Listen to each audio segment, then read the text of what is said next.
So at this point, in 2 weeks' time, I will either have just finished my 100-miler at some time in the early hours Sunday morning, or I'll be a couple of hours away from cutoff, so I'll be pushing hard to try and finish. And I'm pretty pumped. But with that excitement building, and with only 2 weeks to go, I want to talk about something important, which I think is not letting your foot off the gas, right? At this point, with 2 weeks to go, it's very easy for me to, start taking it easy, start pulling back, getting myself, in a position where I'm ready to run. But I've actually got a lot to still do. I'm not finished with this, right? The taper towards the event, that'll begin soon. But until then, I need to be pushing myself at the best I can, keep myself running at peak performance so I'm ready for this event. And I think we need to do that in life sometimes. We go through phases in life. So right now it's tax time.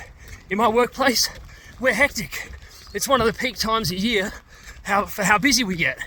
In life, there's things that happen, whether it be with family, with kids.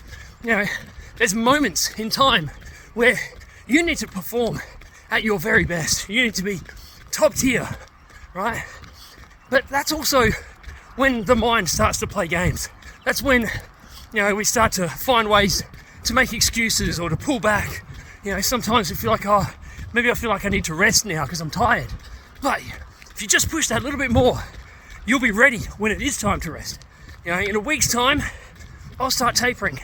I'll start pulling it back, getting myself ready for that event. But until then, I need to be giving this everything I've got. I need to be putting every bit of effort I've got into this so that when the day comes, there's no excuses.